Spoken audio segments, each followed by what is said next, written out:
예, 언제나처럼 신율의 뉴스 정면 승부. 오늘 하루 중에 정치 뉴스 알아보고 분석해보는 뉴스 인앤아웃부터 시작을 할 텐데요. 오늘도 제가 너무너무 좋아하는 YTN의 이우영 아나운서 함께하겠습니다. 안녕하십니까? 안녕하십니까. 신율 교수님이 너무너무 좋아하는 이우영입니다. 그래요. 더군다나 또 내일 모레인가 언제 마라톤까지 뛴다는 거 아니에요. 네, 그래서 오늘 오전에 제가 평일 퇴근이 11시 반이라서 집에 가면 12시가 넘는데 그렇죠. 오늘 오전 6시 반에 기상을 해서 무려 7.8km를 8km를 뛰고 그리고 씻고 네, 어디 한강변 뛰었어요? 집 주변을 뛰었습니다. 집 주변? 네. 아침 6시 반에 네. 집 주변을 그렇게 막 뛰면 사람들이 좀 수상하게 안 봐요? 제가 모자를 이렇게 후드를 이렇게 키도 큰 사람이 어쩐지 주변에 지나가는 분들이 좀 피하시더라고요. 그럴 것 같아요. 네. 아 이거 뭐 때문에 저렇게 뛰지? 네. 저 한강변은 그 한강변에 나와 있는 쭉 길 있잖아요. 네. 거기서 많이들 뛰시더라고요. 맞습니다. 거기서 네. 많이 뛰십니다. 예. 근데 이제 제 나이가 되면은 이 뛰는 거는 안 좋대요. 그렇죠. 제 중학교 동창이 정형외과 의사가 있는데 네. 우리 나이는 그저 자전거 타는 게 제일 좋다고 하는데 이 자전거도요. 이 도로에서 자전거를 타다가 넘어지면 이게 또 뼈가 붙지가 않아요. 네. 그렇기 때문에 주로 실내 자전거를 그냥 이용하는 것이 제일 좋다 이러더라고요. 네. 근데 뭐 아직 젊으니까 네. 열심히 뛰셔야지. 예. 맞습니다. 그냥 바람이 있다면 월요일도 변함없이 건강한 모습으로 만나고 싶다 이런 생각은 분명히 들어요. 네. 너무 뛰었는데 탈진이 돼가지고 뭐 병원에 실려간다든지 네. 이런 일은 없기를 바라요. 열심히 좀 먹어요. 네. 마라톤 뛰는 날은 못 먹을 거 아니에요. 그렇죠. 아무래도 아침에 하다 보니까. 그죠? 네. 예? 그래도 뭐 근데 저 청취자 여러분 죄송합니다. 이게 마라톤인데 이게 진짜 마라톤은 아니에요. 그렇죠. 42.195km 뛰는 게 아니고요. 저는 그렇게 안 합니다. 네. 안 하는 게 아니라 못 하죠. 둘 다죠. 예. 10km 뛰는 겁니다. 10km. 네. 예, 10km. 또 뭐 우리 청취자 여러분들이 대단한 도전이 아니에요. 와, 네. 42.195를 네. 그런 거는 아니니까요. 근데 네. 10km도 대단하죠. 네. 그럼요. 10km를 걷는 것도 힘들어요. 10km 보통 몇 분에 뛰어요? 뭐 1시간 정도. 예. 예, 지금 1시간 정도 뛸 수 있을지 없을지 저희가 지켜봐야 되겠습니다. 이게 네. 뻥일 수도 있으니까요. 네. 그런 거 다 이렇게 감안하시고 들어주시면 감사하겠습니다. 네, 맞습니다. 제가 달리는 것처럼 YTN 라디오도 지금 구독자 60만 명을 향해 달려가고 있습니다. YTN 라디오 유튜브로 구독해 주시면 감사하겠고요. 진짜요? 진짜 60만? 지금 52.7만 명 가고 있으니까 네, 좀 반올림보단 올림을 했습니다. 많이 부족하네요. 60만을 예. 향해 달려가고 있는 거니까요. 향해 달려가고. 네. 그리고 100만까지 이왕이면 100만을 향해 달려간다고 얘기를 하죠. 네? 좀 너무한 것 같아서. 그건 좀 예. 너무 심해서. 네. 네, 알겠습니다. 네, 그리고 신율의 뉴스 정면 승부에는 좋아요와 댓글도 함께 부탁드리겠습니다. 예, 자 오늘은 금요일입니다. 당연히 여론조사부터 얘기를 해야겠죠. 맞습니다. 한국갤럽 여론조사 한번 살펴볼 텐데요. 지난달 31일부터 2일까지 전국 만 18세 이상 1000명을 대상으로 한 한국갤럽 자체 여론조사입니다. 윤석열 대통령의 직무수행 긍정평가 34% 나왔고요. 부정평가가 58%로 나왔습니다. 긍정평가 이후로는 외교가 33%로 가장 높았고요. 부정평가 이후로는 민생, 경제, 물가가 20%로 가장 높았습니다. 자, 지역별로 보면 아무래도 이제 대구, 경북, TK가 긍정평가가 우세를 했고요. 서울, 인천, 경기, 대전, 세종, 충청, 광주, 전라, 부울경에서는 부정평가가 더 많았습니다. 정당 지지도는 국민의힘이 34, 더불어민주당이 33%로 조사됐고요. 지지하는 정당이 없는 무당층이 27%, 정의당이 5% 기록을 했습니다. 그리고 현재 지지하거나 지지하지 않더라도 상대적으로 호감이 가는 정당을 하나만 선택하는 정당 지지도 조사와 별개로 정당 자체에 대한 호감도 조사를 해보니까 국민의힘과 민주당의 호감도가 동일하게 34%로 집계가 됐고 정의당은 20%였습니다. 자, 비호감도도 한번 살펴보면 국민의힘 57, 더불어민주당 55, 정의당이 64%였습니다. 한편 윤석열 정부 출범 1년 6개월을 맞아서 분야별 정책에 대한 정부가 잘하고 있는지 또는 잘 못하고 있는지도 살펴봤는데요. 외교 정책에 대한 긍정률이 40%로 가장 높았고요. 대북 36, 복지 33%, 부동산 26% 순으로 긍정률이 높았습니다. 한편 부정 답변의 경우에는 공직자 인사 그리고 경제가 61%로 가장 많았습니다. 이번 조사 표본 오차 95% 신뢰 수준에서 플러스 마이너스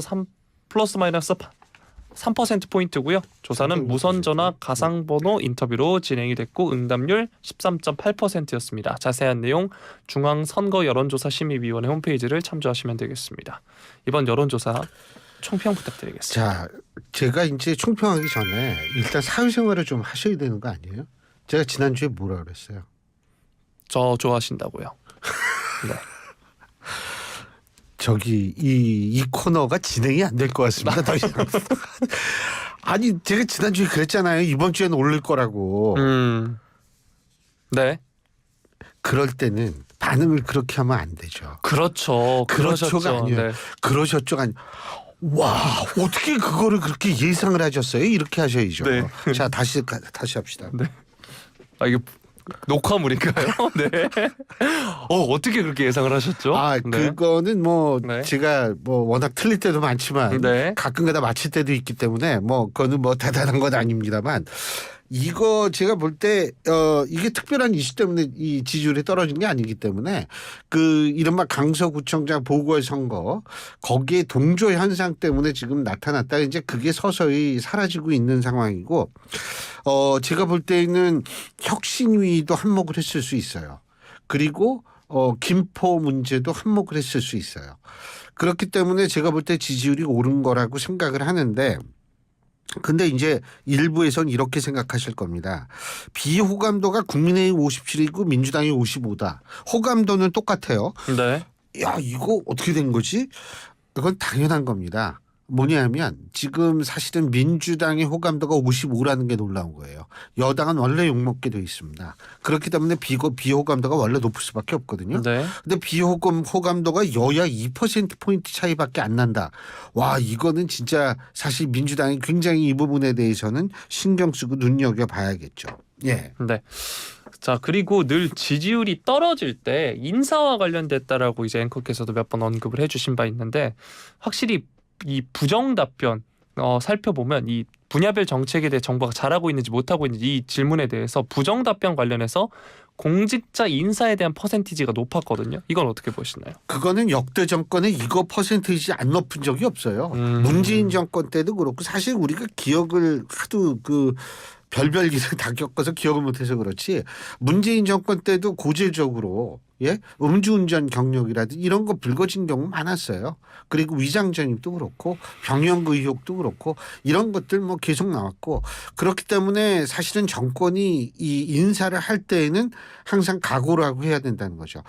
제가 사실 좀 말씀드리고 싶은 건 총선이 다가올 때에 이 청문회가 필요한 인사는 가급적 자제하는 게 좋다. 나는 그래도 할 건 한다. 뭐 좋은데요. 사실은 선거를 생각하면 그다지 합리적인 건 아니죠. 그렇기 때문에 이제 그런 것들을 좀 잘 고려를 하셔야 될 거라고 봐요. 이거 만약에 또 무슨 인사하잖아요. 인사를 했는데 청문회 해가지고 또 시끄러우면 또 그 지지율 2, 3주 가요. 근데 여기 지금의 2, 3주는 사실 이 총선이 얼마 남지 않았기 때문에 이거 간단히 넘길 수 있는 2, 3주가 아니에요.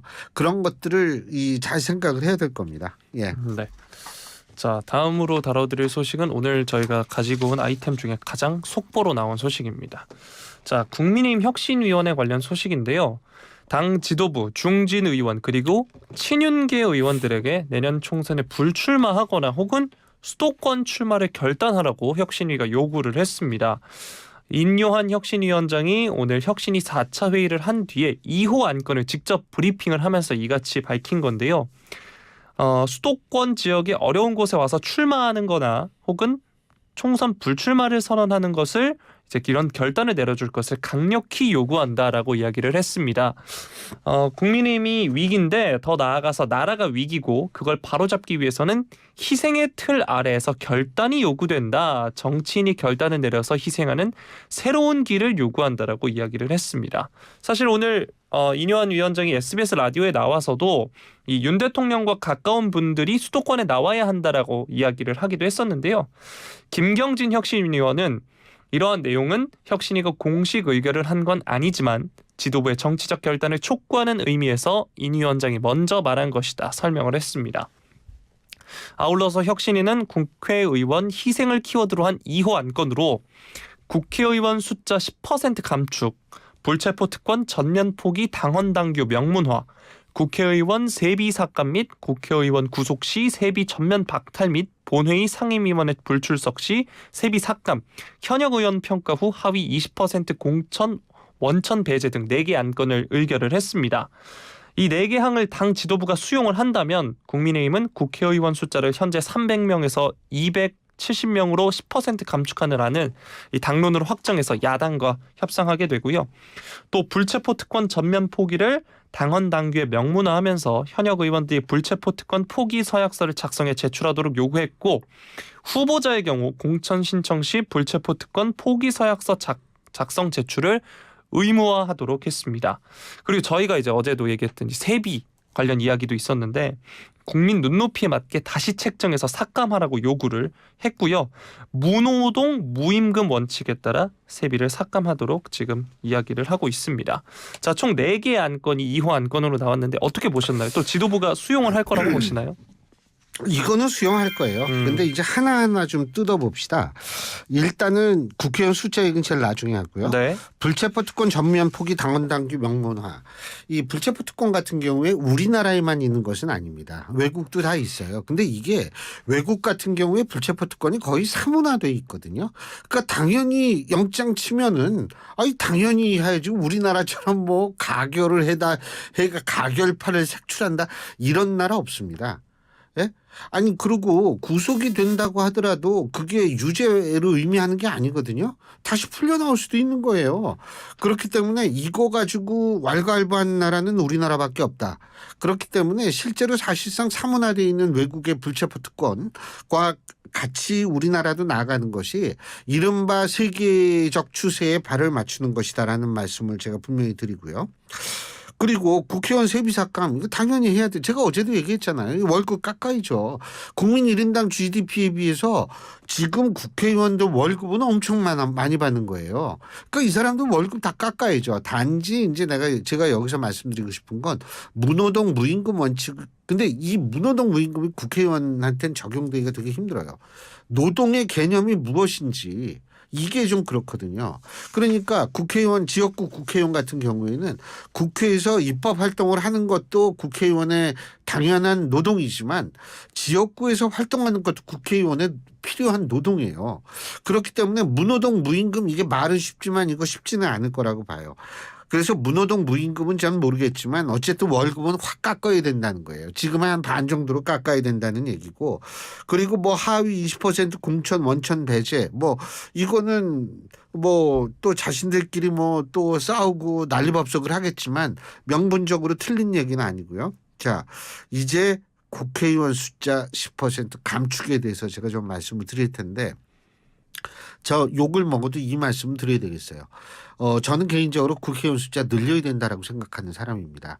그래서 국회의원 월급 반으로 깎고 그 반으로 깎는 대신에 국회의원 예를 들면 지금에서 0.5배 정도 늘리면은 전체 국회에 들어가는 돈은 적어지는 거거든요. 그렇죠. 네. 그렇기 때문에 월급 이걸 깎고 국회의원 수는 좀 늘려야 된다. 외국에 비해서 우리나라 국회의원 숫자 많은 건 아니에요. 이거는 그래서 이제 제가 욕먹을 각오하고 말씀드린 거고, 국회의원 숫자 10% 감축 얘기를 한 거는 왜 그러냐 하면 우리나라 국민들이 국회의원들 숫자 이거 줄이는 거 굉장히 환호합니다. 그러니까 실제로 국민의힘 혁신위의 입장에서 볼 때에는 어떻게든 혁신이라는 것을 통해서 여론의 지지를 받아야 혁신의 목적을 달성한다라고 했을 때에는 제가 볼 때 이 얘기는 할 수가 있어요. 하지만 전 더 큰 부분을 주목을 하고 있습니다. 자, 김포 있잖아요. 김포 서울시 편입. 이게 지금 민주당이요. 이게 이 문제에 대해서 지금 반대도 못하고 그렇다고 해서 찬성도 못하고 지금 이런 거거든요. 그런데 국회의원 숫자 10% 감축 문제도 똑같은 딜레마가 있습니다. 왜 그러냐면 자, 국민의힘에서는 조경태 의원을 비롯해 가지고 오선 의원이죠. 조경태 의원님. 다음 주 월요일 날 우리 모시는 분인데 그 조경태 의원님을 비롯해 가지고 이 국회의원 줄여야 된다라고 얘기를 수없이 많이 나왔어요. 근데 제 기억으로 민주당에서 그런 얘기가 나온 적은 없어요. 그렇기 때문에 민주당의 입장에서 볼 때 10%를 줄인다 이렇게 해가지고 이걸 당론으로 채택했을 경우 이거 참고로 이건 뭐 개헌 필요 없습니다. 10% 이건 그냥 하면 됩니다. 그러니까 10% 줄이겠다라고 나오면은 이걸 반대하기도 그렇고 또 그렇다고 해서 찬성할 수도 없고 이게 좀 상당히 민주당으로서도 좀 민주당의 입장을 다시 곤란하게 만드는 그런 요소다라는 점을 일단은 제가 말씀을 드립니다. 그리고 이제 제일 중요한 게 하나 남았네요. 그 친윤계 의원들 불출마 내지는 수도권 출마 어떻게 될 것 같아요, 이거? 근데 뭐 어제도 말씀해 주셨지만 뭐 직업 선택의 자유라는 점에서 반발을 할 수도 있지 않을까요? 반발은 하는데 문자 그대로 친윤 아닙니까? 예? 윤석열 대통령을 하고 잘 지낸다는 의미 아닙니까? 쉽게 얘기한다면 그러면 대통령을 위해서 자신들이 할 수 있는 게 뭐예요? 예? 할 수 있는 거 해야 될 거 아니에요. 근데 대통령을 위해서 제일 할 수 있는 게 뭐냐? 대통령 옆에서 자꾸 얘기하는 거 이것보다도 자기를 던져서 총선에서 이겨서 국민의힘을 다수당으로 만드는 것만큼 대통령을 위한 길은 없어요. 제가 볼 때 이 사람들 어떻게 나오는지 한번 볼 거예요. 근데 제가 예측하기로는 제가 예상할 때는 2-3명 정도는 호응을 해줄 거라는 생각은 합니다. 예? 그 2-3명이 누가 될지는 모르죠. 근데 2-3명 정도는 호응을 해줄 거라는 생각이 들고요. 제가 이렇게 생각하는 이유는 간단해요. 지금 이뇨한 위원장이 혼자 생각으로 이렇게 해야 된다라고 얘기를 했을 수도 있어요. 전 그건 몰라요, 진짜. 뭐 제가 이뇨한 위원장 만나본 적도 없고. 그런데 만일 그렇지 않다라고 한다면 다시 말해서 뭐 예를 들면 여당 지도부라든지 또는 다른 곳과의 교감 속에서 이 얘기가 나온 거라면 제가 볼 때에는 충분히 2-3명 정도는 호응을 해줄 가능성이 있다. 그런데 제가 볼 때 확률은 그러면은 뭐 교감 속에서 나왔느냐 혼자 단독으로 얘기했느냐. 지금 김경진 의원 같은 경우에는 혼자 했다라고 얘기를 하는데 저는 혼자 했을 가능성도 물론 배제할 수 없지만 교감 속에서 이런 얘기가 나왔을 가능성 역시도 배제할 수 없다라는 입장이기 때문에 가능하다고 봐요. 예. 그러면 세비 삭감에 대해서 몇 명이나 호응할까요? 세비 삭감요. 네. 그거는요 호응을 문제가 아니에요. 이거는 여론으로 그냥 확 깎아버려야 돼요. 예? 뭐 맨날 고통분담 업자고 떠드는데 왜 자기들은 고통분담 안 해요? 예? 그 말이 안 되잖아요. 아무리 국회의원이 입만 가지고 사는 직업이라고 하더라도 그거는 이 여론에 의해서 적극적으로 이 사람들 월급을 뭐 박탈까지는 아니지만 반으로 확 줄여야 돼요. 아니 우리 세금으로 하는데 왜 세금을 내는 국민들이 그 요구할 권리가 없습니까? 예? 그 맨날 뭐 고통분담이고 뭐 민생이 어쩌고 떠드는데 진짜 민생 생각하면 지도 월급부터 깎아야죠. 예. 네. 자 다음 소식으로 넘어가도록 하겠습니다. 왜 근데 혹시 주위에 정치하는 사람 있어요? 왜 기가 죽어요? 갑자기 이렇게? 기가 죽은 게 아니라 아니에요? 옅은 미소를 띠면서 넘어갔습니다. 비웃는 건 아니었죠? 아닙니다. 예, 아닙니다. 예. 네. 자 다음 소식은 윤석열 대통령 관련 소식인데요. 윤석열 대통령이 오늘 경기도 일산에서 열린 2023 대한민국 소상공인 대회에 참석을 했습니다. 여기서 격려사를 했는데 소상공인에게 지원의 손길을 힘껏 내미는 따뜻한 정부가 되겠다라고 하면서 소상공인의 금융부담 완화를 위해 저리융자 자금 4조 원을 내년 예산에 반영하고 저금리 대출로 바꿔준 특단의 지원 대책을 준비하고 있다 이렇게 말했다라고 하는데요. 또 코로나 시기 선지급한 재난지원금에 대해 8천억 원 환수금을 전액 면제할 것이다 라고 하면서 지난달 29일 있었던 고위 당정협의회 결정사항을 재확인했습니다. 앞서서 지난달 31일에 있었던 내년도 예산안에 대한 국회 시정연설에서 총 12만 명의 소상공인들에게 저리융자를 제공하겠다고 밝힌 바도 있죠. 또 아울러서 에너지, 원재료비 부담을 줄이기 위해 가스요금 분할 납부제를 실시하고 노후화된 냉난방기 6만 4천 개를 교체하도록 지원하는 한편 연중 상시 운영하는 전국민 소비축제 또 온누리 상품권 특별 할인 행사를 적극 추진하겠다 말을 했습니다. 자, 이 소상공인 대회가 올해로 18년째인데 현직 대통령이 참석한 게 이번이 처음이라고 하거든요. 윤 대통령의 이런 행보는 어떻게 보시나요? 각 정권마다요 이 경제 정책을 네이밍하는 게 있었어요. 뭐 혁신 경제라든지 뭐 완전히 실패한 것으로 판명이 났지만 소득주도 네. 성장이라든지 뭐 창조 경제라든지 이런 것들이 있었는데 사실은 윤석열 대통령 윤석열 정권에서 그런 게 없었어요. 그런 게 없었기 때문에 윤석열 대통령도 뭔가 자신의 경제 정책을 보여줄 수 있는 그러한 것이 필요하죠.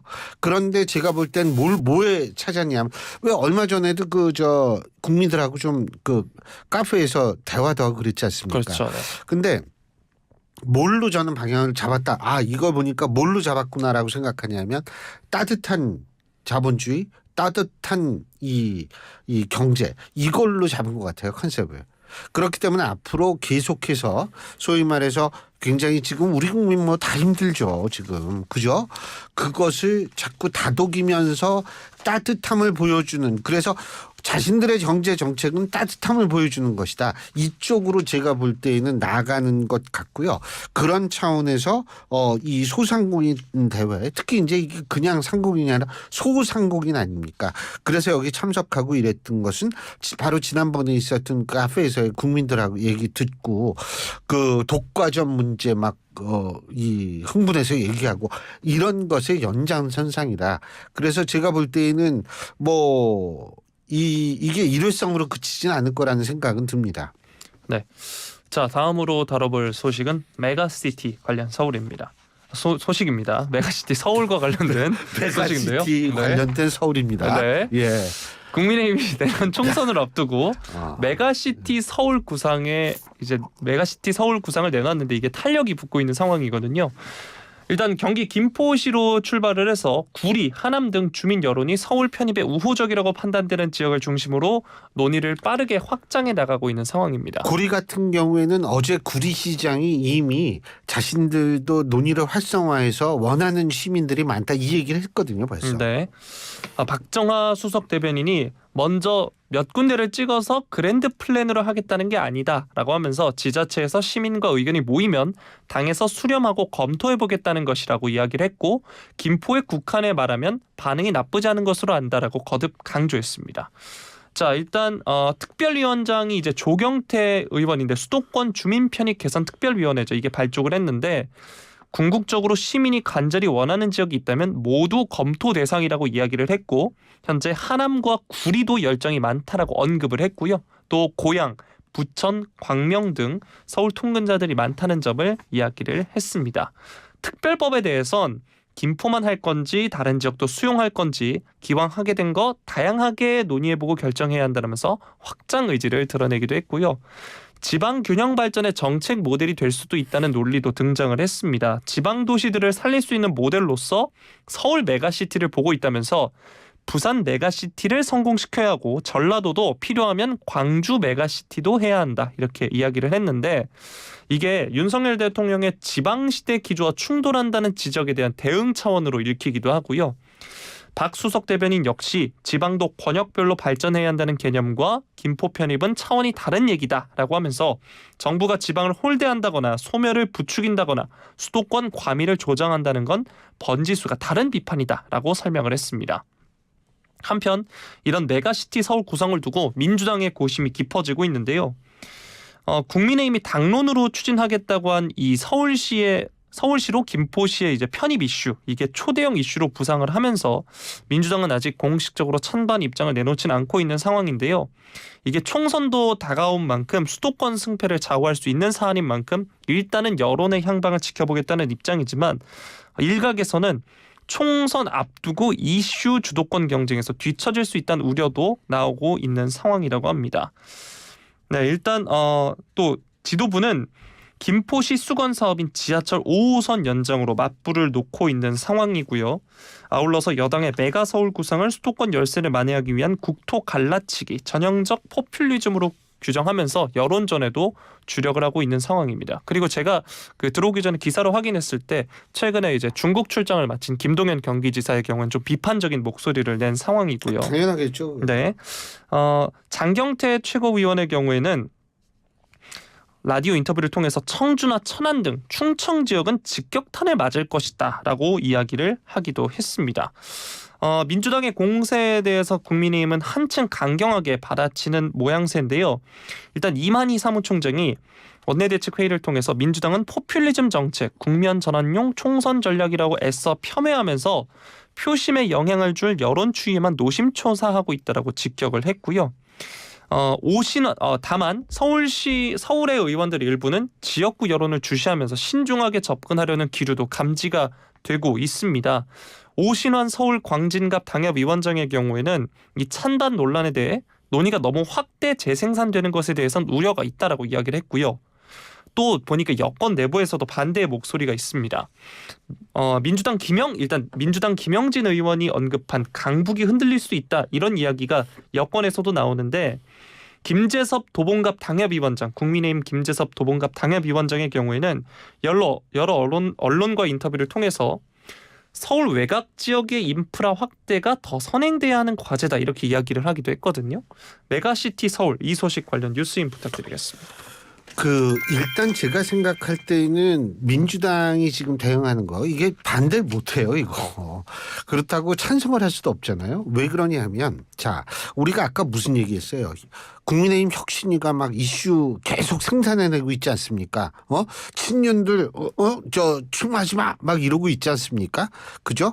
자 그런데 총선에 다가올수록 이 중요한 게 이 선거가 필요한 게 세 가지예요. 선거 구도, 그 다음에 뭐가 필요하냐면 소위 말하는 바람이라는 게 뭐 이 위시프 뭐 이 바람이 아니고 바람 네. 예 윈드 네.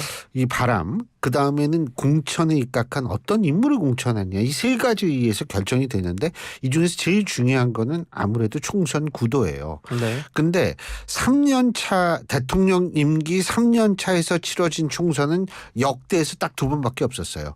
김대중 정권 당시에 총선이 15대 총선이 그때가 이제 15대가 맞죠. 16대인가? 16대 거예요. 16대 총선이 김대중 대통령 임기 3년 차 때 치러진 선거였고요. 그 다음이 이번이거든요. 근데 그때 당시에 김대중 대통령 3년 차에 치러진 선거에서 당시 1월일 겁니다. 새천년 민주당을 만들었는데 한나라당에 밀렸어요. 그때 당시에. 그래서 제가 말씀드리는 건 선거 구도로 보면 여당이 유리할 수 있는 선거가 아니에요. 그런데 16대 맞죠? 네. 예? 좀 이렇게 와 그거 어떻게 하세요? 이게 좀 놀래면서 말씀해 주시면 16대가 많네요. 네, 그렇죠. 그렇게. 네. 그런데 지금 그래서 이게 구도로는 좀 유리한 구도가 아니에요. 이 여당한테. 그런데 특이한 게 하나 있어요. 뭐냐면 첫째, 제가 두 가지를 꼽고 싶은 게 하나는 이 소위 말해서 이 대통령 이 하나는 뭐냐면 보통 바람은 야당의 무기거든요. 근데 지금은 이슈를 통해서 여당이 바람몰이를 하고 있다는 거예요. 그러니까 이슈를 계속 여당이 생산해내요. 지금 민주당은 지금 거기에 대해서 굉장히 방어적으로 계속 나간다는 거죠. 이게 굉장히 특이한 현상이라고 생각을 하고요. 두 번째로는 뭐냐면 야당이 이제 200석 얘기하는 거 보고 저 깜짝 놀랐어요. 선거는 보통 아프다 그러고 우리가 뭐 부족하다 그래야지 지지층도 결집이 되고 중도층 한 번쯤 이렇게 보는데 넌 야당 내에서 200석 얘기 나오는 거 보고서 이야 진짜 이번 선거는 특이한 게 한두 개가 아니구나 이런 생각이 들었는데 어쨌든 제가 민주당의 지금 대응이 뭐가 조금 아쉽다라고 보냐면 자꾸 문제점을 인식시키려고 하는 거예요. 이 얘기는 무슨 얘기냐면 계몽을 자꾸 하려고 한다는 거죠. 그런데 국민들이 지금 느끼는 것은 계몽의 사고의 변화가 아니고 내 이익이 어떤 것이 좋으냐 하는 부분이거든요. 근데 그 이익에 대해서 어떻게 될 것인가를 사실 얘기를 해줘야 되는데 그런 게 없어요. 저희가 3부에서 어떻게 국민들 개개인의 이익이 변화될까는 전문가를 모시고 자세히 얘기를 하려고 합니다. 그러니까 이제 그거는 그때 가서 저희가 좀 잠시 후에 저희가 얘기를 할 수가 있고요. 자, 그러면 오늘 말씀은 여기까지 듣죠. 네. 예, 마라톤 잘 하고 오세요. 네, 즐거운 주말 되시고 월요일에 자, 우리 청취자 건강하게 여러분들 돌아오겠습니다. 길을 모아서 우리 이호영 아나운서 마라톤 잘 뛰라고 길을 좀 모아주십시오. 예, 자 그러면 건강한 모습으로 월요일 날 뵙기를 간절히 바라겠습니다. 네. 예, 지금까지 YTN의 이호영 아나운서였습니다. 고맙습니다. 고맙습니다.